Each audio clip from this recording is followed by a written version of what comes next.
Welcome, one and all. We've got a really good cross-section of people all over the country. I see all area codes represented. Today is July 23rd, 2015, and this is our 34th Mastermind call. Welcome, one and all. This new format has worked out great, guys. It makes it a lot easier to communicate.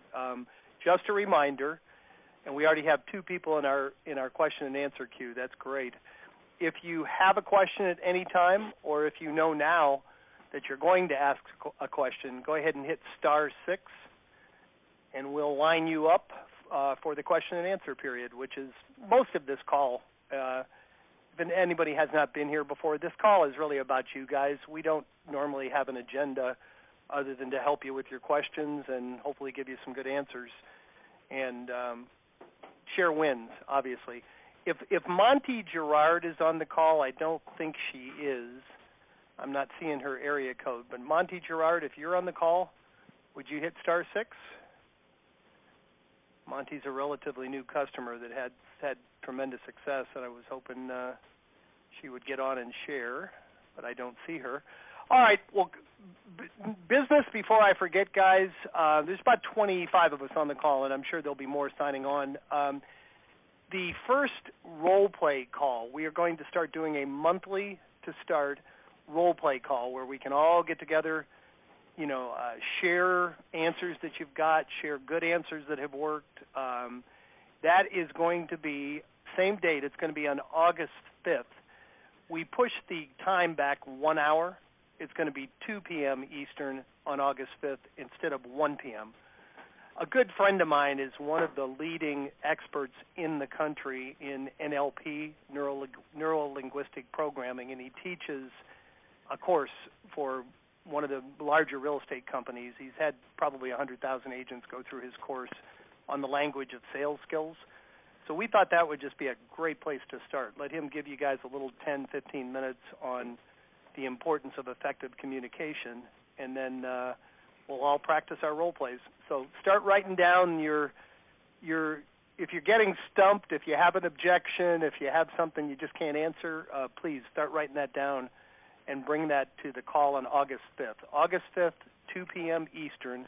It's going to be on this same number you called into today. Chad, anything you want to share? No, I think that covered it. All right, great. Chad, would you share, you spoke to Monty. Monty has been with us. She's in southwest coast of Florida, the Naples area, I believe. And she's been with us, I think, for 2 months, correct? I think she's coming on to her third. She just got her third set of leads. Great. Would you share what she told you? I thought that was a great story.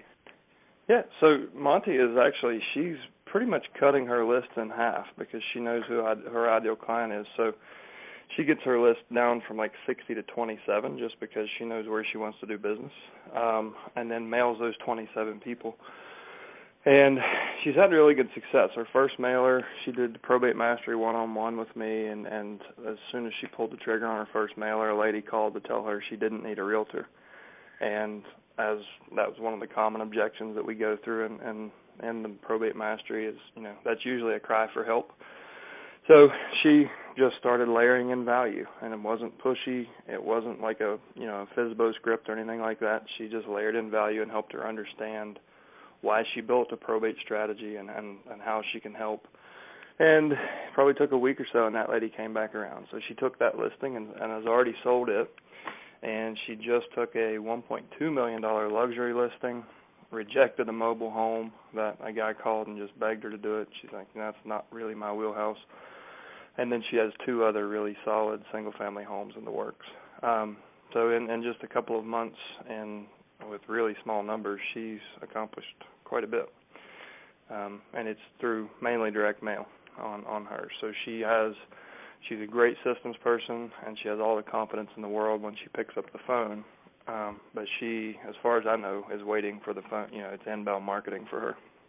Wow. And people ask me all the time, what's your average probate sales price? And actually, we got that question answered this week nationally, Chad, but I guess we can tell people anything from a mobile home to a $1.2 million condo, right?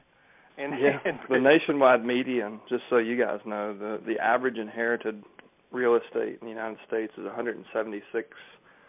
roughly $176,000. So a lot of people have that question. It's such a, there's such a variance from market to market. But I think it's the median was 176.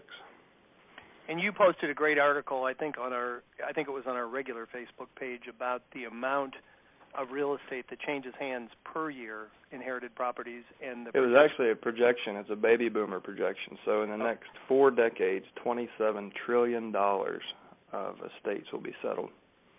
Wow. So we're coming into one of the largest periods of wealth distribution in U.S. history. And for the people that get on the front end and kind of master this, it's going to be a great pillar to have in your business. I'm just figuring 3% of 27 trillion. I don't know what that is, but it's probably worth it. That's great. Mr. CEO, Tim, anything you would like to add, sir? No, I'm just, I was off last week, and I enjoyed a little time down in riding around on a boat, and got some sun and took a break, and I'm glad to be back, and appreciate everybody being here, and here to answer any questions anybody has that I can help with. Rock on. Let's hear what our folks have to say. Yep, we got 2 people in the queue so far. I'm going to go ahead and take the first one. And please, guys, *6. There's no such thing as a bad question. Even if you're brand new and you're just getting started, Jeff Middleman, I don't know if you're on the call. You had a bunch of questions for me. Please hit *6 and ask them with the group here, and we can all learn from it. And having said that, let me go ahead and take our first question. Area code 407, are you with us? Hello? Can you hear me? Yes, I'm here. Can you hear me? I can hear you. Who's this? Okay, Tom Murphy. Hey, Mr. Murphy. Tom, you are brand new. Have you gotten your first set of leads yet? No, I haven't. That's what I was calling about. Okay. Yeah, what's it been, about 2 weeks? No, it's more like 3. Okay. And what county are you in, Tom? Seminole. Seminole County, Florida? Okay. We will check on that, please. And guys, anytime, the first set of leads generally takes about 2 weeks. It can take up to 3 weeks. It really shouldn't take longer than that. It depends on the researchers that we have in place and the procedure required to gather them in your county. But Tom, if it's going unusually long, and I tell everybody this every week, the best way to get a question like that answered, please send an email to support@alltheleads.com. When you do that, all 4 partners and all of our employees see that ticket that's created. So the person that's best able to handle it will jump on it and find out what's going on. And in the past, Tom, we've had this happen where you had your leads, you just didn't know it, and that may be the case. So we will check on that for you. Yeah, I'm checking. Tim is checking. Tim is checking as we speak. Any other? Okay, great. Go ahead, Tom. Any other questions? No, I said okay. Thank you. Okay, you're very Mr. welcome. Murphy, have you been able to log into the subscriber area? Hey, Tom. Subscribe area. I'm not familiar with that. Okay, if you go to alltheleads.com, and at the very top you'll see a menu, and the far right is subscriber resources and subscriber downloads. If you click subscriber downloads, it will prompt you for your username and password, and that's where your leads are archived. Tom, Okay. you know what your username and password is. Your username is your email, and your password is whatever you gave us when you signed up. So they might be in then, huh? I go into alltheleads.com and hit subscriber leads. Subscriber downloads all the way on this is the furthest button on the menu at the top. Furthest Okay, good. to the right. Okay, thank you. All right. In the meantime, our CEO is checking for you, and he'll probably give you an update. Thank you, Tom. Okay. Welcome, and hopefully you'll have Thank some you. success stories in the future. Our latest big winner was in a different part of Florida, but Florida's a hot area right now. A lot of property. All right, let's go to question number 2. And please, guys, we need more questions. *6. Questions, statements, places you're getting stuck, Don't be afraid. There's no question that's off bounds. All right, let's go to area code 718. 718, welcome. Hello. Hello there. Who's this? This is Jeffrey Middleman and Hak Bin Ah. Hello. Okay, Jeffrey Middleman and his team. Jeff has just got his first set of leads, and I think he had about 87 questions, and I told him, come on the call. There's probably, we find on these calls, guys, that generally it is a lot of people that have just signed up, and often once the agents get successful, like Monty Gerard, they're off taking listings, and they don't always come back to the calls. So, Jeffrey, in order of importance or in order of priority, what's your first question? My first question is, we're getting a lot of leads, which we certainly appreciate. It's kind of have all these leads been verified by your group? When you talk what do you mean? When you talk verified, the information in there comes right from the court files. Okay. So, and we talk about this on almost every call. The names and addresses are 100% accurate. The only thing that we supplement are the phone numbers. Most of the court files don't have phone numbers. So my CEO who's on the line with us goes to 4 or 5 different databases we fish for leads to accumulate the phone numbers. So I always tell people some of the phone numbers are going to be landlines, some are going to be fax machines, some are going to be disconnected. Jeffrey, occasionally you're going to get a John Smith in Manhattan, and it's the wrong John Smith. We give you all the phone numbers we can find that appear to be associated with that person. So those are impossible to verify without calling. Okay. And that's why we tell everybody, you got to call all the phone numbers we give you. And but in other words, we should do the mailing first before we make the calls. Is that correct? Coach Chad, what do you recommend? That's what we recommend. So it just warms up your phone call. So if you send a letter, you have something to reference in the call. Hi, this is Jeff. We sent you a letter last week. Just wanted to follow up, make sure you understood why we sent that and that you got it, and see if there's any way we can help you. And it creates, if they haven't gotten the letter, that creates the curiosity for them to go find your letter, and it opens and it allows them, if they haven't seen it, they're going to say, well, Jeff, what did that letter say? And it gives you a chance to kind of open the door to, your unique selling proposition of what you do. And Jeff, how many leads? Are you in Queens or Manhattan? Right, yeah. No, we're in Queens, Kathy. I'm going to ask Hawk to step up and. Yeah. Okay, and how many leads are you getting, or how many did you get your first month, Jeff? Well, I know you have back months as well. So total right now, I would say close to 1,000. Oh, and it's been 3 days. You haven't called them all yet? So we want to see, I guess, the most. It's so many leads, so we want to make sure we try to capture as many as we can. But since it's our first time, I guess you answered one of the questions, which is to send out the letter. That way, at least we get a warm, I guess, follow-up call to them. The other question, I guess, is since there is a probate contact as well as the attorney contact, who do you generally would call first to engage or to verify or to? You're going to have the most success contacting the personal representative or the executor. Oh. So, there's typically no gatekeeper there. With an attorney, you're typically going to have to get through the gatekeeper. So I guess with the attorney that's on there, it's just for our reference, but just pretty much primary focus on the person who I guess is handling or who's acquired the property. You're saying. Yep, your personal representative, and then the attorney marketing is just it's kind of a way to broaden your reach and just cast a wider net. So. Gotcha. So honestly, if you can find a direct mail piece that really differentiates you and helps them understand what value you can bring to them as like a business-to-business transaction, help them speed up the probate process for their client. Understand. That's kind of how you get your foot in the door. And some people get frustrated because they keep hitting gatekeepers with telemarketing to attorneys. I understand. Okay. So most people are going to send a letter to the attorney and then do a letter and a phone call to the personal representatives.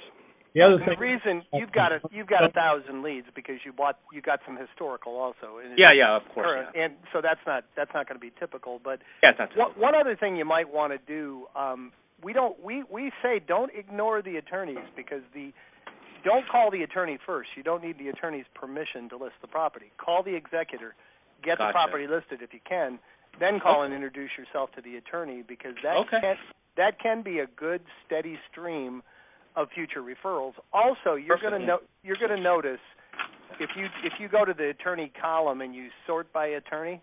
Yeah. If you've got 1,000 of them, I'll bet 25% of them are probably 10 attorneys. Repeats, right? Okay. And those are the ones that you go, he specializes in probate. Those are the ones you want to target to reach out to. And like Chad said, you got to get past the gatekeeper. Yes. If you do, and you can reach out to them and say, hey, I noticed you specialize in probate, so do I. What would it take or what can I do to win your recommendation with your clients? Can I buy you a Coke? Oh, yeah. And I've had Can I buy you a boat? I've had the question also. I don't like buying business. However, some attorneys, I've had agents tell me, some attorneys will say, well, what kind of a referral fee do you pay? And in some states you can pay a referral fee to an attorney even if he doesn't have a real estate license. So check your local laws and, if he comes back with that answer, just be ready whether you want to do that or not. Sure. Because, it might make sense if it's a... Of course. Yeah. Definitely makes sense. Yeah. All right. Great. So, Mark, have you guys watched the Fast Track videos in the subscriber resources area? Yeah. So, it did answer a lot, I guess, the method of it, but I just wanted to see because there was, when we looked at the database, there was so many different columns that, at first we didn't know who to contact first, but yeah, we did oversee that we should get the person who's acquiring the property, touch base with them first, and then maybe work something out with the attorneys, just in case we can't get in contact with the primary. Yep. And we provide a lot of information.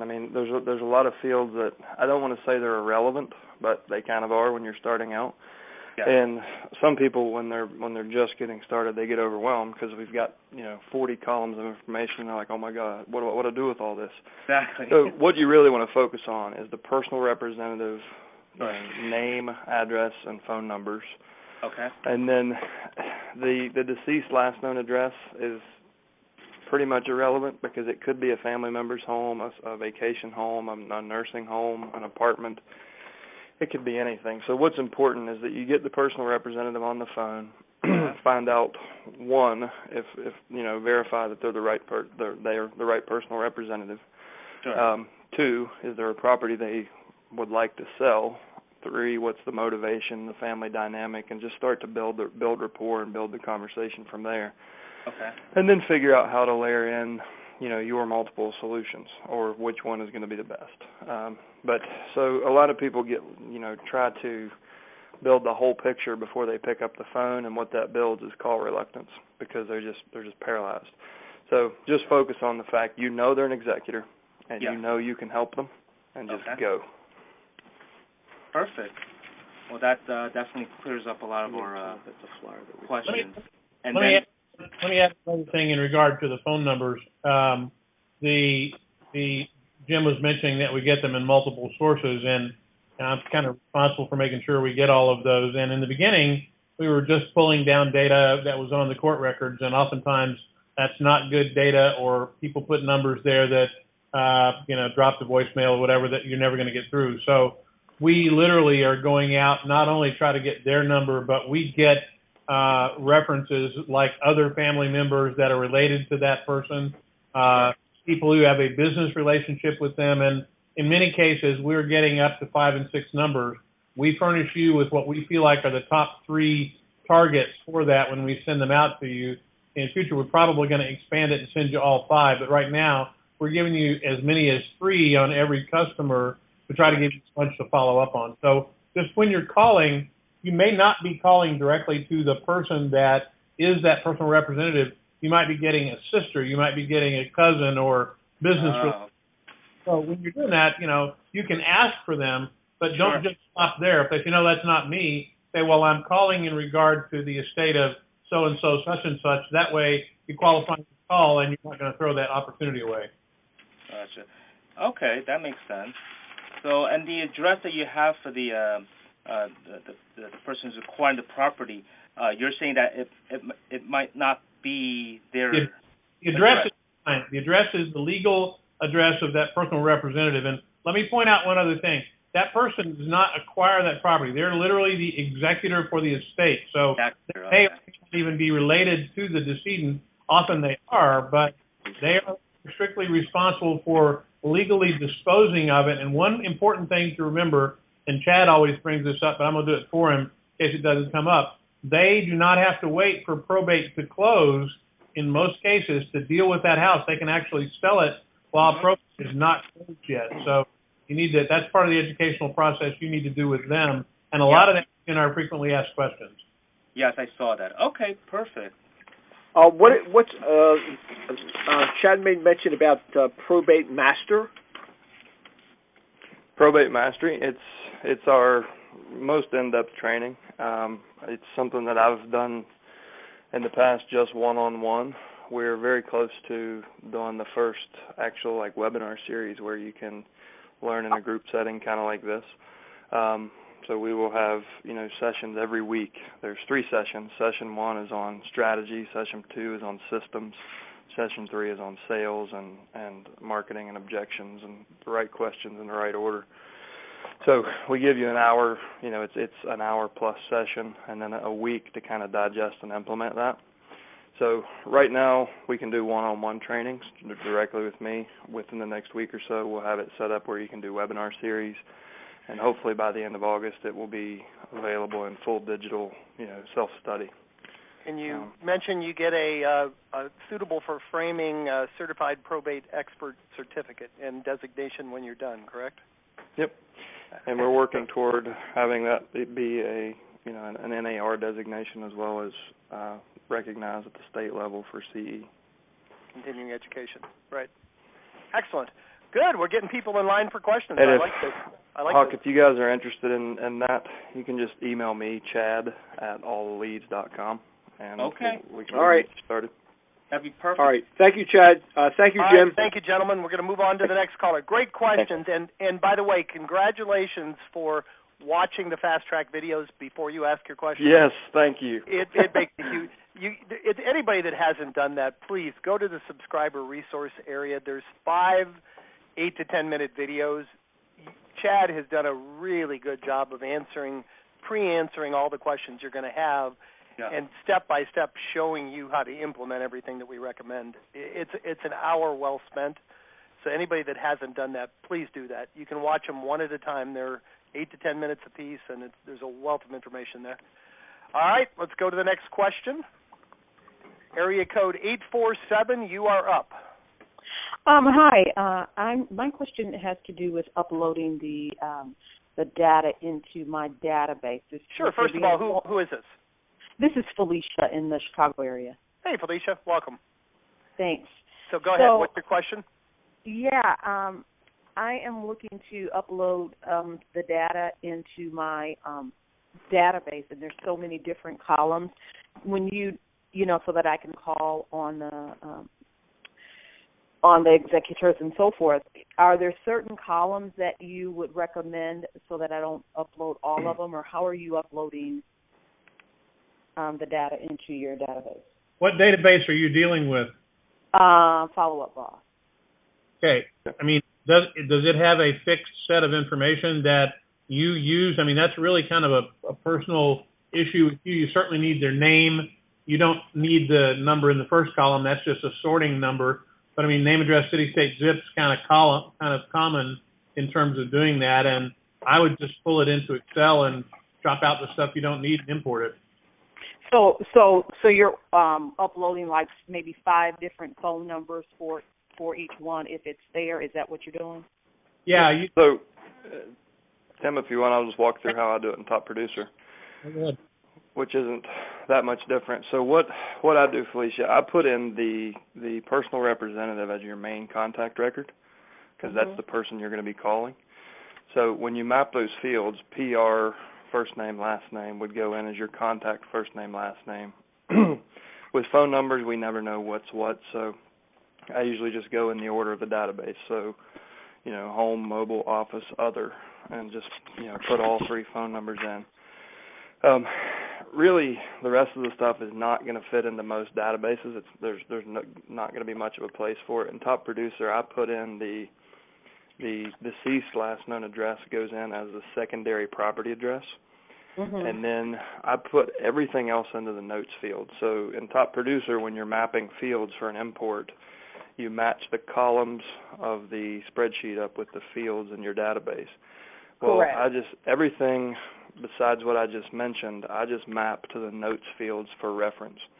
So so in my notes, when I open a contact, I see the personal representative's name, their phone numbers, and then below that in the notes column, it's pre-populated. I see the date of death, the date of probate filing, the county, and any additional information, the attorney's name, attorney phone numbers, attorney address, and all that just kind of drops in for reference.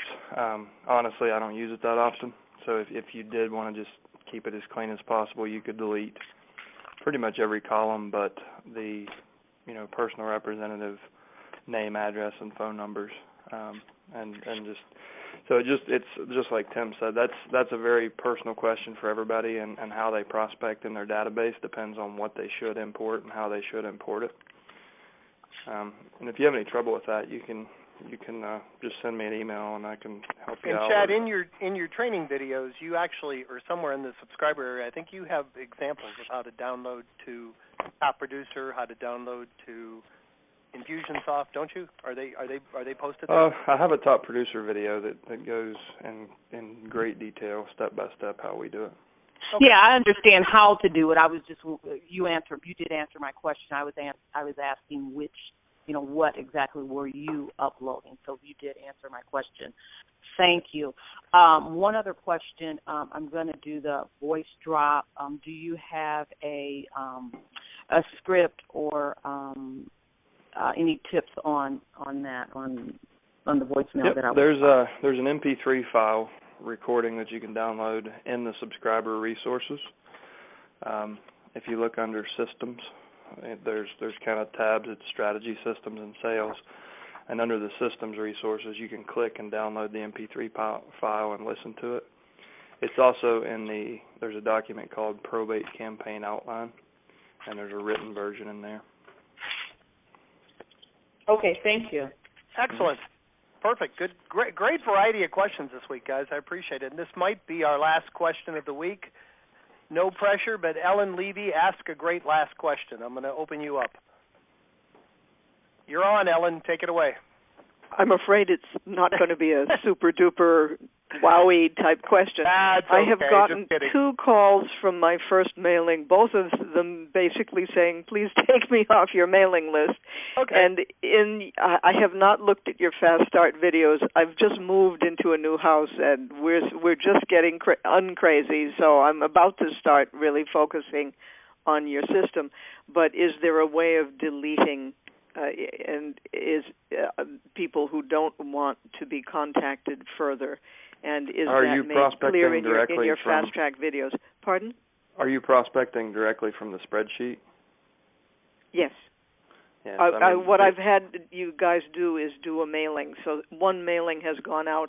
I've gotten 2 calls from that mailing, and both of them said, please take me off your list. They were polite, but they, Right. Now I'm curious, do you use a database, Ellen? Go ahead. I have not imported them into anything at the moment.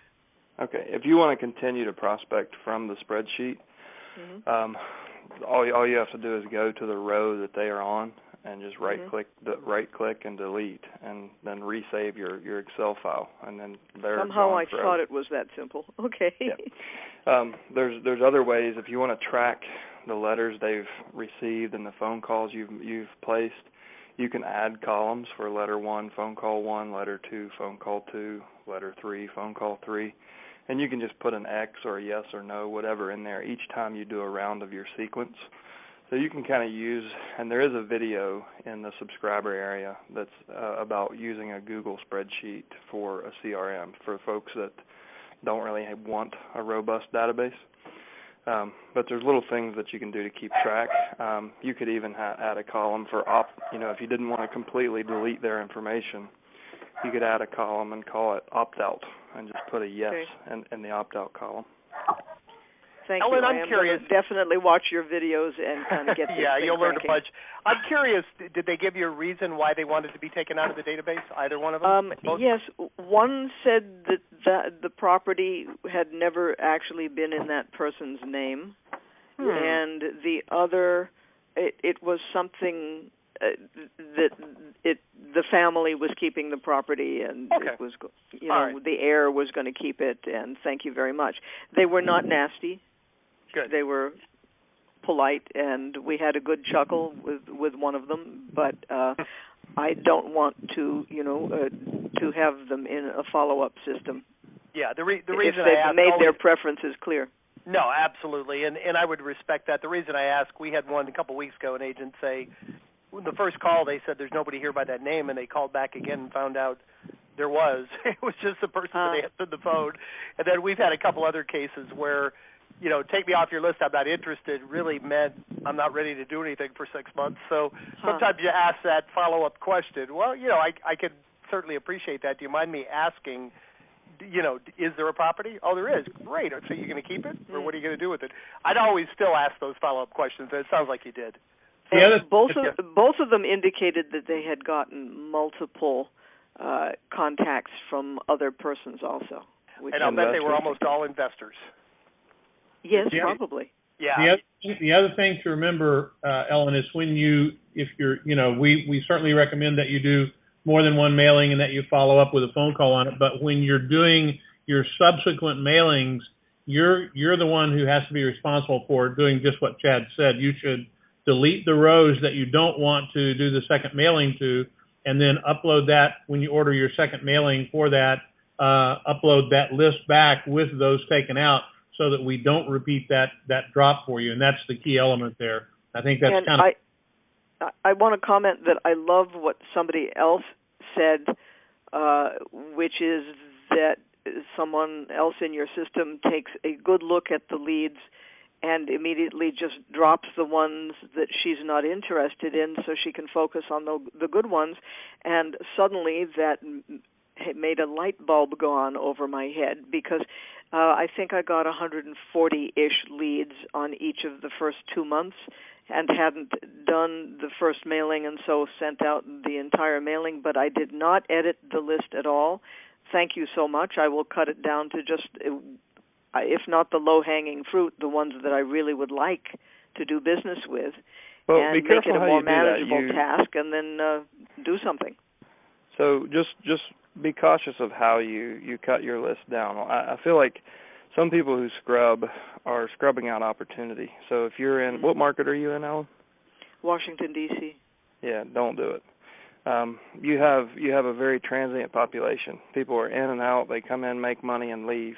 So you never know. The PR last address could be a corporate rental. It could be anything. So if you scrub, by zip code alone or by, that's. Yeah. Well, here's the thing. I know my market extremely well, and the $50,000 condos that are going to take me 40 minutes to drive to are not exactly interesting. Right, but how do you know where those are? Exactly. You don't know because I know. But I'm saying if the property address is there, I know what it is. No. The deceased last known address is there. So that's what I'm saying. It could be a corporate rental. It could be a nursing home. It could be a family member's home where they were staying, extended care. It could be anything. So the deceased last known address is not necessarily the subject property. So if somebody was in a nursing home close to their kids in Washington, D.C., and that's where they passed away, but they owned a home in Fairfax that was being rented out, but they planned to sell a $3 million home, you could scrub out that opportunity. So just be really careful. Okay, I had not understood what the addresses are that we had on the list. Thank you. And the only way you can be 100% certain, I believe, when you scrub is we have one of our agents, I think it's Sandra Marconi in Houston, gets 600 leads a month. She actually has her assistant spend a couple hours and run the deceased last name to see what property's owned. And but you have to do it for as many as a dozen counties around you. Exactly. It's a lot of work, and that's why for the most part we say just send them out and let them sort themselves out. Go ahead, Tim. Yeah, send them out, follow up with that phone call. I mean, we're trying to make this expeditious rather than, it is a shotgun approach, but we're trying to do kind of the front end and make it a quick phone call follow up to that letter. You've paid for that lead, and we believe if you try and get to as many of them as you can, the fruit will sort itself out. You're not going to waste a lot of time doing it, but don't like Chad says, that last known address, that's what appears on that court record, and we're certainly not, and it depends on the market. In your particular market, that last known address, maybe 50% of the time has nothing to do with any property that they owned. It literally is just where they passed away or whatever that address was. They could be living with family. They could be anywhere. It's just where. Yes, one of the ones who said take me off the list, the person had been living with them, did not own it. Yeah, exactly. So like Chad said, I mean, it's don't throw away great opportunity by scrubbing it based on the zip code of either of the decedent's address or that executor's address or the personal representative's address. You might be walking away. Yeah, and there's two great benefits to mailing everybody. So if you spend $1.50 to mail a letter and it hits somebody who may not have real estate in the estate or somebody who may not want to sell the property, it's still a branding opportunity and a pretty darn cheap one. So if you're identifying yourself as the probate expert in Washington, D.C., then, two things in life are certain, and the other one is taxes. So someone they know will need your service at some point. And if you brand yourself as that agent and that go-to person for, to help families, you never know. The person who had the $50,000 condo that didn't even want to sell it could have a neighbor who has a $3 million, corporate apartment downtown that says, hey, Ellen works downtown. She can really help you guys with this. So there's a great branding opportunity. There's also referral opportunities. So if you uncover someone who has a motivation to sell and it's not really, it's the real estate's not necessarily something that fits the standard of your business, it's a great referral opportunity. So it's one phone call across town to an agent who's just knocking it out of the park with $50,000 condos, and you can recoup your marketing costs through a referral fee and never lift a finger. So that's the two reasons I encourage people not to scrub, unless I have done it just to track it because one of our clients from Brooklyn actually asked the question, and we did it in Roanoke, Virginia is my market. And it's kind of a born there, stay there, die there kind of market. It's not a very transient population.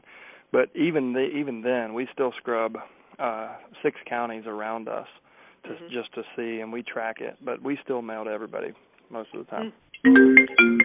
All right. Thank you very much, all of you. Thank you, guys. Great call. We're already about 8 or 10 minutes over, so I really want to thank everybody for showing up. I want to thank everybody who participated. Get out there and take advantage of what you heard and you learned today and come back with some wins and some great questions next week. Thank you, guys. Make it a great week.